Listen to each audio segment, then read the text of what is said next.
sein, il y en a beaucoup, hein. Si on ne peut pas tout énumérer, elles sont diverses. Et il y en a beaucoup qui sont adaptées justement à l'acquisition, à la numérisation, à la documentation, qu'elle soit graphique ou textuelle, d'une œuvre patrimoniale, en évitant de la fragiliser encore plus. On a besoin de la restituer pour pouvoir la maîtriser, la simuler, pour pouvoir vérifier quelles sont les étapes pour sa restauration, etc., etc. Comme il a dit aussi, le BIM nous permet de fédérer différents autres acteurs. J'ai parlé des historiens, des archéologues qui sont dans le domaine du patrimoine, mais une œuvre architecturale, il lui faut l'informaticien, il lui faut l'électricien, il lui faut l'ingénieur son, il lui faut l'ingénieur en structure, il lui faut, quand ils font une restauration, il faut vérifier qu'effectivement tout ce qu'ils vont lui rajouter, surtout s'il y a par exemple une colonne qui est dégradée, la colonne qu'ils vont remplacer, il faut vérifier si elle va tenir à tel séisme. Il y a toute cette donnée-là qu'il faut pouvoir simuler avant de la réaliser, et c'est tout l'intérêt du numérique, c'est cette simulation au préalable qu'elle permet pour pouvoir justement faire ce choix. C'est un peu aussi le fait d'une aide à la décision. Et dans le petit travail qu'on a fait, moi j'ai l'IA, cette fameuse IA, qui aujourd'hui est un phénomène de mode, je trouve, mais intégrer justement tout leur savoir et toutes leurs compétences concernant le traitement automatique du langage. Là, pour nous, le langage, c'est parler. Maintenant, c'est le texte, avec toutes ces règles d'orthographe, de grammaire, toutes ces règles de ponctuation, tout ça, c'est eux les experts. On a beau parler, mais c'est eux les experts. Donc, ils sont venus avec ça pour pouvoir justement essayer parce qu'il y a énormément de documentation qui sont produites dans le domaine du patrimoine. Je ne connais pas une université qui ne produit pas, ici en Algérie. Tout le monde travaille sur le patrimoine. Pourtant, chacun dans son coin. Donc il faut peut-être essayer de fédérer tout ça, parce que l'IA, elle est très consommatrice de données. Le deuxième aspect qu'on a essayé de tester, qu'on a testé avec des étudiants en master, de manière assez humble, on a utilisé l'IA image. On a fait une petite restitution du jardin d'essai. Donc on a l'habitude de faire des restitutions d'œuvres patrimoniales, à la Casbah, on a même à Timemoun, etc. Et là, on a essayé d'utiliser l'IA justement pour restituer, pour donner un coup de main, pour restituer les statues du jardin d'essai. Il y en a pas mal. Bon, c'est vrai que le jardin d'essai n'est pas connu pour ses statues, il est connu pour sa végétation, c'est un jardin botanique. Donc les essences, c'est vrai qu'il y a aussi, pour l'image, il faut faire un peu attention parce qu'il fallait que la restitution du jardin botanique elle soit fidèle, elle soit crédible, c'est-à-dire quand on voit l'allée des dragonniers, on puisse savoir qu'on est dans une allée, c'est des dragonniers, c'est pas des sapins. Pour nous, ça ne veut pas dire grand-chose, parce que en tant que les architectes, par exemple, quand on fait un projet, quand on a un espace résiduel, on le met végétation, mais on ne spécifie pas la végétation. Il faut faire très attention à cette dimension. Maintenant, l'IA nous donne ce pouvoir, cette possibilité justement de décider quel type de végétation on peut mettre dans un projet pour qu'il puisse justement répondre à une commande, à un critère d'ambiance, pour qu'en été, par exemple, ce soit feuillu, ça crée de l'ombre, et en hiver, non. Alors qu'habituellement, en général, c'est des espaces qui sont malheureusement résidus. C'est pas pour tout le monde, mais la plupart du temps. Donc l'IA nous permet de rajouter une autre dimension à ce qu'on a l'habitude de faire. Voilà. Est-ce que c'est difficile? Ça dépend de la technique que vous utilisez pour l'acquisition. Il faut avoir les autorisations. C'est pour ça qu'on a besoin de travailler avec le ministère de la Culture, parce que ce sont eux qui sont propriétaires des œuvres patrimoniales. Qui dit patrimoine dit classement. Et donc, bon, alhamdoulilah, pour le moment, nous avons les autorisations, nous pouvons nous déplacer, mais c'est vrai que ce serait encore mieux si nous avions. Pourquoi? Parce que des fois, quand on a accès à certaines données, c'est vrai qu'avec les I, on ne travaille, comme l'a dit ma collègue, on ne va pas sur Wikipédia qui est alimenté par les internautes. Donc on récupère on leur fournit des ouvrages, des parties d'ouvrages, pas tout, parce que par exemple, quand on a un ouvrage, on travaille, par exemple, une de mes doctorantes, elle travaille sur l'architecture domestique algérienne, d'accord, à travers les dispositifs environnementaux. On prend des ouvrages, tous les ouvrages, c'est-à-dire quand on prend un ouvrage, tout ne parle pas de ça, donc on va extraire les informations qui nous intéressent. Et c'est cette extraction-là, notre rôle, c'est justement, il est dans cette sélection de l'information, de dire c'est cette information que j'aimerais bien que l'outil informatique traite pour avoir une réponse adaptée. Parce que l'outil informatique, quand on l'utilise, tout ce qui est base de données, base de connaissances, c'est pour qu'il puisse être questionné, c'est pas pour être stocké. Il faut qu'il puisse être accessible, on puisse lui demander des choses et qu'il puisse nous répondre en fonction d'un besoin. Sinon, ça ne sert pas à grand-chose. Donc, c'est cette sélection-là qu'on essaie de les aider, parce qu'elles peuvent le faire de manière automatiquement aussi. Et donc, ce qu'on a fait aussi, c'est qu'on a utilisé l'IA, on a développé, elles ont adapté l'IA, justement. Par exemple, quand vous posez une question à ChatGPT. ChatGPT, qui est la star aujourd'hui des outils d'IA, traitement de texte, il fait l'image, mais je trouve que l'image n'est pas encore assez au point. Donc, traitement de texte, il est intéressant. Il ne s'entraîne pas sur nos données, il s'entraîne sur des données étrangères. C'est pour ça que souvent, quand on ne connaît pas le domaine, on dit waouh, il répond. Mais quand on connaît le domaine, il y a beaucoup de choses qui ne sont pas si cohérentes que ça. On reste un peu sur notre faim quand on est expert du domaine. Et l'idée aussi, c'est qu'avec justement les collègues de l'ESI, c'est justement l'entraînement de l'outil, cette partie de machine learning, de deep learning, se fasse sur nos données à nous, patrimoniales algériennes. Elles sont suffisamment riches pour pouvoir alimenter. Et c'est ça qu'on essaie d'avoir, c'est ce qu'on a essayé d'avoir et c'est ce qu'on a obtenu dans ce travail. Alhamdoulilah, vraiment. Donc c'est un peu ça. Par contre, l'outil image qu'on a fait avec le master, il a été entraîné sur des données étrangères. Et c'est pour ça que fédérer comme ça les données, fédérer les compétences, permettra justement aux outils IA qui seront développés grâce aux compétences que nous avons ici, qui soient beaucoup plus performants et que les réponses puissent être beaucoup plus pertinentes que celles qu'on obtient aujourd'hui. Si je peux juste poser une petite question, si vous permettez, avant de repasser la parole à M. Akli. Quand vous avez parlé de la restitution des statuts de jardin blessé, à quel niveau vous avez utilisé l'IA? C'est une question un peu technique. Mais... Non, c'est pas. Alors en fait, il y a des outils IA qui sont gratuits en ligne, d'accord, avec un certain nombre d'enregistrements, ce qu'il faut, c'est qu'on introduit une image et il vous génère le modèle, ce qui ressemble à un modèle 3D. En fait, c'est un nuage de points qui est maillé, comme le principe du laser ou comme le principe de la photogrammétrie. On a une impression de surface, mais en fait, il n'y a rien derrière. D'accord? Donc, cette technique-là, c'est-à-dire les outils d'IA gratuits qu'on a utilisés, c'est juste pour extraire la forme. Et ensuite, passer justement à un outil de modélisation 3D, de dessin 3D, qui va justement dessiner la forme pour pouvoir après la remplir avec soit une donnée, soit une texture, soit un matériau, soit, etc. Donc, il faut continuer le travail. Et les statues, elles sont de forme courbe. C'est pour ça que l'outil IA nous a donné un coup de main pour ça. Parce que les outils de modélisation 3D, ils sont performants, mais pour des formes, la plupart du temps, pour des formes géométriques.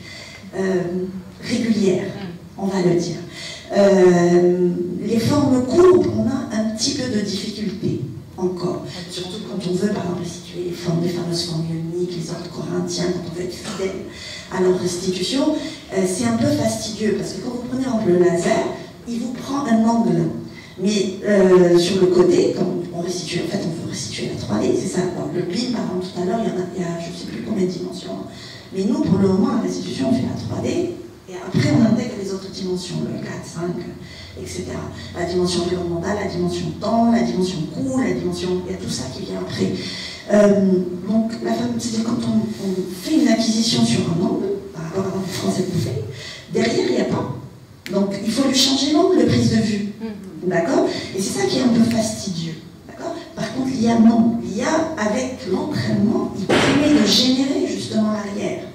Il vous propose une hypothèse. Après, il faut rectifier. D'ailleurs, il ne vous propose pas un résultat, il vous en propose plusieurs que vous allez choisir. Ils se sont rendus compte de ça, qu'une réponse n'était pas suffisamment pertinente pour nous. On restait un peu sur notre fin. Donc c'est là que ça nous a un peu aidé. Après, ils s'exportent bien sûr les logiciels de modélisation 3D pour compléter, pour préciser. Des fois, c'est un peu... voilà. Parce que, après, effectivement, parce que quand on introduit une image du jardin d'essai, le plan du jardin d'essai, il faut savoir qu'il y a tout l'arrière-plan. Et l'IA, elle prend tout. Donc nous, on veut se focaliser, donc il a fallu quand même nettoyer un peu l'image, il a fallu enlever le fond, donc il y a un petit traitement, pré-traitement qu'on doit faire, comme ce qu'on fait avec le texte. D'accord? Il y a toujours un petit pré-traitement qu'on doit faire, parce que la donnée brute telle qu'elle est, ils peuvent la traiter, mais je ne sais pas quel est le terme, bon, c'est pas les, je vais peut-être faire appel aux collègues de l'ESI, bon. Il y a peut-être des données qui ne sont pas si pertinentes que ça en entrée. Nous, on regarde au fur et à mesure, c'est-à-dire on arrive à interpréter notre conscience humaine, entre guillemets, notre intelligence humaine, elle nous permet de détecter ce qui nous intéresse. Ultimement, il faut lui dire, voilà, c'est ça qui m'intéresse. C'est le banc, c'est, je sais pas, c'est la statue, c'est pas le plan d'eau sur lequel est la statue, ça m'intéresse pas. Vous avez compris. Donc c'est un peu ça qu'on a un peu fait. D'accord, merci beaucoup. Monsieur Akli, voulez-vous rajouter quelque chose? Mais votre micro est désactivé.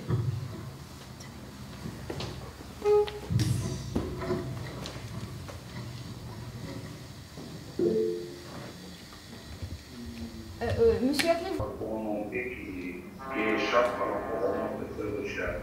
Vraiment, je dis que le retour à des techniciens en informatique est incontournable. Vous aidez dans cette mission-là, qui est la recherche historique et la lecture. Donc, un projet de restauration dans la lecture historique est incontournable. C'est un capital particulier et le projet commence dans l'histoire.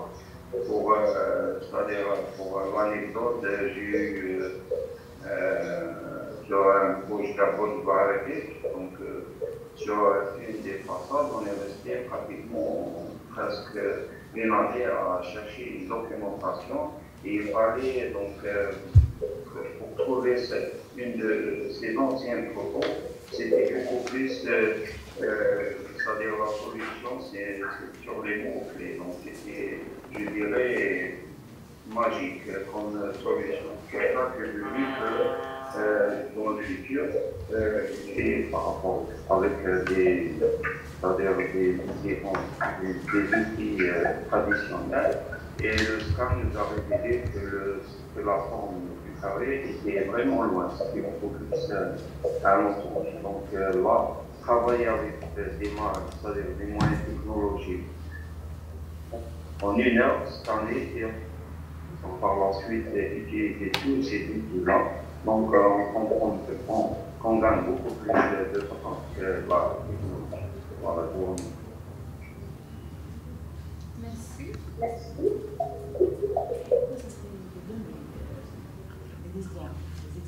Des exemples serait bien, présenter des exemples. Bien sûr, monsieur Akli, si éventuellement vous avez sur place des données qu'on peut voir ou des exemples qu'on peut voir, sinon, il y a également les documents de madame François.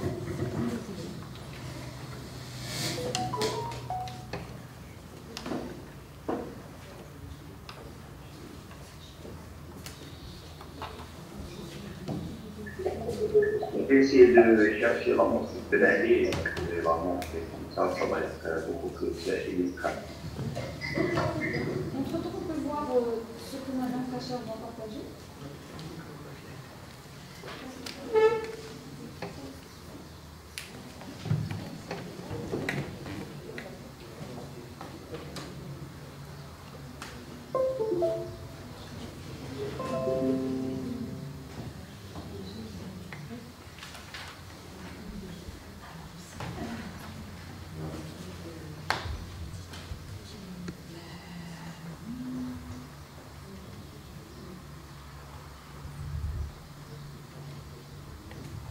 Alors, je vais vous montrer d'abord un peu ce qu'on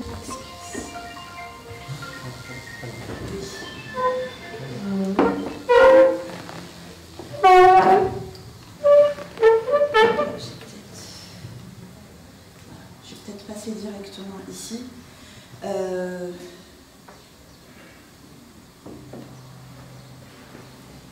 Alors voilà, ça c'est une petite restitution à partir... c'est de la restitution, c'est-à-dire c'est du dessin 3D avec l'outil numérique. Sauf que je le fais à partir de la photomodélisation, c'est-à-dire à partir d'une photo. Tout à l'heure, M. Ekli, il a parlé de carte postale. L'avantage avec la photomodélisation, c'est qu'on peut le faire à partir d'une carte postale ou de photos prises. Alors c'est assez léger comme technique. Là, on a par exemple le Marchet Al-Harash, l'étudiant, il a pris une carte postale et il a dessiné dessus et ça a donné ça.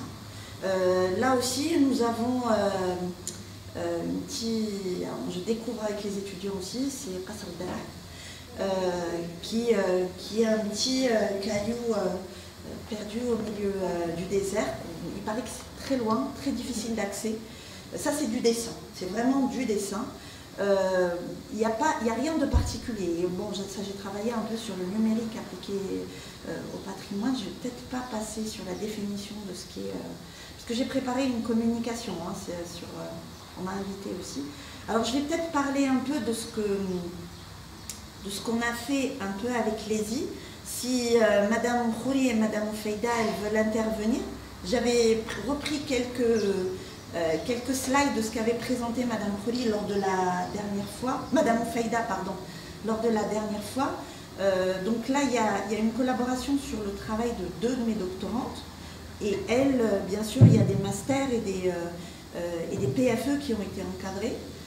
Donc c'est sur le fameux NLP, si j'avais bien saisi. Pourquoi? Parce que effectivement, nos données, c'est ça. Donc c'est des fiches d'inventaire, on considère très structurées, mais qui ne le sont pas pour les informaticiens. C'est des ouvrages qui sont aussi pour nous très structurés, c'est des ouvrages références, hein, mais qui ne le sont pas pour les informaticiens. Donc il fallait un peu traiter toutes ces données pour pouvoir obtenir un résultat grâce aux outils qu'ils allaient justement appliquer. Il y avait le problème aussi de la nomenclature, c'est-à-dire les variantes. Par exemple, Shbek prend... j'ai repris votre exemple, Madame Feida. Voilà. Donc, je parle de... Là, elle a donné l'exemple de Shbek, mais il y a Kasba, donc des fois avec un K, avec un C, avec un long, avec... et Srifa, la même chose, c'est très varié, c'est très riche aussi. Donc tout ça pour qu'il le représente sous la forme comme ça un peu de réseau. Donc ça c'est une représentation conceptuelle, c'est-à-dire c'est la représentation du domaine qu'ils ont, c'est-à-dire qui a résulté justement du traitement de leur information. Et effectivement, donc on a pu développer 2 bases de connaissances, dont une ici qui est appliquée justement à l'architecture domestique algérienne à travers justement les dispositifs environnementaux. Pourquoi ce questionnement? Je trouve qu'on a personnellement, hein, c'est mon avis, on a une avance un peu sur le monde, on est dans le réchauffement climatique. Sauf qu'on a un des plus grands pays du monde avec des zones microclimatiques qui sont très diversifiées. Et ce que par exemple l'Europe découvre aujourd'hui à travers le réchauffement climatique, nous, nos zones du Sud le connaissent. Pourquoi est-ce qu'on ne pourrait pas apprendre justement de ces zones qui ont connu ce réchauffement à travers la gestion de l'eau, à travers la ventilation, à travers la régulation hygrométrique, thermique? Pourquoi est-ce qu'on ne pourrait pas apprendre de nos ancêtres comment ils ont géré avec des dispositifs passifs? C'est-à-dire, il n'y avait pas des... J'ai rien contre de climatiseurs, j'ai rien contre. Mais peut-être que cette fameuse consommation énergétique qu'on a, elle pourrait peut-être être revue à la baisse à travers justement ce fameux apprentissage de notre patrimoine. Le recteur. Bien sûr. Il n'y a pas de souci, bien sûr. بسم الله الرحمن الرحيم. نغتنم عذرا أستاذتي الفاضلة، نغتنم فرصة وجود مدير جامعة فرحات عباس يشرفنا بكلمة في هذا المائدة المستديرة وهذا الملتقى العلمي، فليتفضل مشكورا. Bien, merci, salam alaikum, sabah al-khair. Je voulais saluer la rencontre avec Maïda Sadira très bien, parce qu'il y a des sujets émergents dans différents domaines de la vie, de la science, de la recherche. Et l'intelligence artificielle en est un majeur dans les temps que nous vivons, dans différents domaines. Quand j'ai vu mes amis architectes, j'ai vu un visage intrus. À l'époque, quand on était enfant, il y avait des jeux, chercher l'intrus. Il y a Madame Farah qui est présente, et c'est l'intelligence artificielle. Quel dialogue, Madame, vous devez avoir avec le langage hermétique des architectes, parce qu'il faut travailler ensemble, il faut évidemment pouvoir dialoguer, pouvoir parler, définir des concepts, définir des objets et savoir comment travailler ensemble. Là, la question c'est de l'intervention de l'IA dans l'ensemble des domaines de la vie. Nous l'avons bien compris dans le milieu universitaire. Je souhaite évidemment la bienvenue à Madame la directrice du musée de CETIF. Nous l'avons bien compris, la seconde c'est que maintenant l'enseignement supérieur exige l'introduction d'un enseignement de l'intelligence artificielle dans toutes les disciplines de sciences, de technologie, mais aussi dans les humanités. Parce que l'humanité est en train de vivre un bouleversement très profond. Comparable peut-être à la révolution scientifique à le début du 19e siècle, ou la 20e siècle. Oui. Nous avons des outils qui révolutionnent la capacité de traitement. La capacité de traitement parce qu'il y a maintenant le big data est accessible, parce que maintenant le IoT, l'Internet of Things, l'Internet des objets est possible, et parce que l'interaction homme-machine, le distributeur a travaillé sur l'Internet, etc., a échangé avec les machines, plus avec l'humain. Et donc, l'environnement de demain, quand on parle d'architecture, d'urbanisme, l'environnement de demain, est-ce que ça sera le même que celui de maintenant? Donc, beaucoup de questions fondamentales qui se passent dans tous les domaines de la vie de l'humain, pas seulement dans le domaine de la santé, pas seulement dans le domaine de l'urbanisme, de l'architecture, pas seulement dans le domaine de la technologie. En technologie, on parle de l'industrie 4.0, 5.0. Depuis une trentaine d'années, le robot est utilisé massivement dans l'industrie. Mais l'espace robot et l'espace humain étaient séparés. Parce qu'on ne savait pas trop faire cohabiter l'homme et la machine. Aujourd'hui, ils sont au fond de la même table. Aujourd'hui, le robot est utilisé pour faire des soins dentaires. On n'a pas peur que la machine massacre la bouche ou le tube, le patient, parce qu'on a atteint des niveaux qu'on n'a jamais pensé atteindre. Alors, que dire?